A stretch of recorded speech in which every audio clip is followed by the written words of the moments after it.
Praise the lord everyone, welcome to the other 167। मैं आशा करता हूँ आप सब प्रभु की अनुग्रह से अच्छे हैं। और आज एक वचन में जाएंगे, दूसरा कोरिन्थियों उसका 10वां अध्याय 4था वचन से लेके 6वां वचन तक पढ़ेंगे। क्योंकि हमारी लड़ाई के हथियार शारीरिक नहीं पर गढ़ों को ढा देने के लिए परमेश्वर के द्वारा सामर्थी है। अभी पौलुस कोरिन्थियों की कलीसिया को लिख रहा है, और कोरिन्थियों की कलीसिया जो है आत्मिक रूप से वो लोग बच्चे हैं।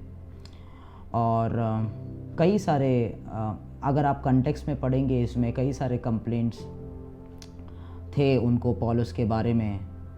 और क्योंकि पौलुस परमेश्वर का ज्ञान उसके पास था, परमेश्वर के भेदों को वो जानता था, तो वो कोरिन्थियों की कलीसिया को कुछ तो समझा रहा है। वो कह रहा है कि मेरे जो हथियार है वो शारीरिक नहीं है, वो आत्मिक रूप से आत्मिक है। और वो कह रहा है कि किन हथियारों से पौलुस लड़ता है और वो कैसे प्रचार करता है। ओके, तो ये उसका बैकग्राउंड है, उस बारे में पौलुस कहता है। उसके बाद कहता है 5वां वचन, तो 4था वचन कहता है क्योंकि हमारी लड़ाई के हथियार शारीरिक नहीं पर गढ़ों को ढा देने के लिए परमेश्वर के द्वारा सामर्थी है। तो परमेश्वर में वो हथियार है, परमेश्वर के द्वारा आत्मिक हथियार दिए गए गढ़ों को ढाने के लिए। वो गढ़ क्या है? वो गढ़ 5वां वचन में लिखा है, सो हम कल्पनाओं को और हर एक ऊंची बात को जो परमेश्वर की पहचान के विरुद्ध में उठती है खंडन करते हैं, और हर एक भावना को कैद करके मसीह का आज्ञाकारी बना देते हैं। ये लोगों के मनों के कल्पनाओं, ये गढ़ मन के अंदर है। तो मनों के अंदर जो कल्पनाएं हैं, ऊंची बातें हैं और भावनाएं हैं जो परमेश्वर के ज्ञान, परमेश्वर के पहचान के वचन के विरुद्ध है।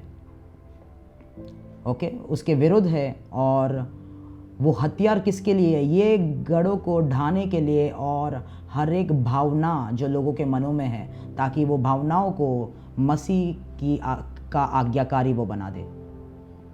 ओके, उसके बाद लिखा है 6वां वचन, और तैयार रहते हैं कि तब जब तुम्हारा आज्ञा मानना पूरा हो जाए तो हर एक प्रकार के आज्ञा न मानने को पलटा ले।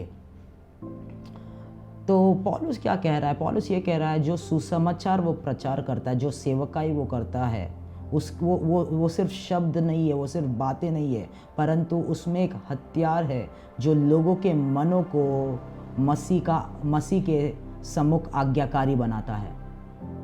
हालेलुया। और वो हथियार कभी मिलता है? 6वां वचन में लिखा है, जब भी हमारा आज्ञा मानना पूरा होता है, when we obey the lord then we are able to punish all disobedience. जब भी हमारा आज्ञा पालन पूरा होता है, तभी हम हर एक आज्ञा उल्लंघन को पनिश कर सकते हैं या खंडन कर सकते हैं।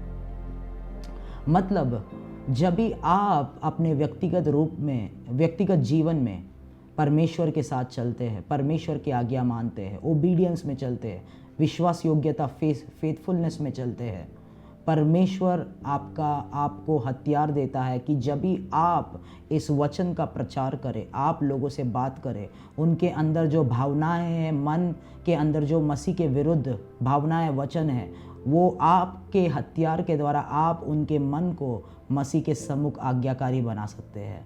वैसे ही इसलिए पौलुस जहाँ कहीं भी जाता था, वो लोगों को जीतता था यीशु के लिए, क्योंकि वो अपने जीवन में आज्ञाकारी रहा, वो अपने जीवन में फेथफुली परमेश्वर के साथ चलता था, परमेश्वर की सेवा करता था। इसके लिए वो कोरिन्थियों के कलीसिया को बता रहा है, ऐसे ही नहीं प्रचार करने से, हमें पहले परमेश्वर के साथ चलना होगा, उसके आज्ञा को मानना होगा, और तभी हम हर एक आज्ञा उल्लंघन को पनिश कर सकते हैं।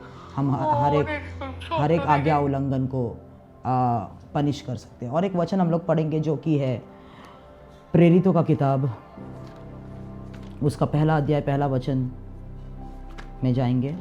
बुक ऑफ एक्ट्स चैप्टर 1 1 अध्याय 1 वचन, हे थियोफिलुस, मैंने पहले पुस्तिका उन सब बातों के विषय में लिखी जो यीशु आरंभ से करता और सिखाता रहा। तो यीशु ने पहले किया और उसके बाद सिखाया, इसलिए यीशु के आवाज़ में, उसके वचनों में अथॉरिटी था, अधिकार था। स्वर्ग से पिता ने बोला इसकी मैं अपने प्रिय पुत्र, ये मेरा प्रिय पुत्र है, इसकी सुनो। तो जब आप परमेश्वर के सम्मुख विश्वास योग्य रहते हैं, उसके लिए जीते हैं, परमेश्वर आपके वचनों में अधिकार देता है। उसी बारे में पौलुस वहाँ पर बोल रहा था, हालेलुया, कि वो हथियार है हमारे पास जो परमेश्वर में सामर्थ्य है, जो हम जब भी आज्ञा पालन पूरा करते हैं, वो हर एक आज्ञा उल्लंघन को खंडन करने का हमें अधिकार देता है। हालेलुया। तो मैं आपसे कहना चाहता हूँ कि आपका सेवकाई या आप जो बोलते हैं लोगों को, तभी इफ़ेक्टिव हो पाएगा जब भी आप आत्मा के द्वारा बोलते, आत्मा के हथियार को उपयोग करके बोलते हैं। और वो आत्मा का हथियार और अधिकार तभी मिलेगा जब भी आप अपने व्यक्तिगत जीवन में परमेश्वर के सम्मुख विश्वास योग्य रहेंगे, उसके साथ चलेंगे। God bless you all. Thank you.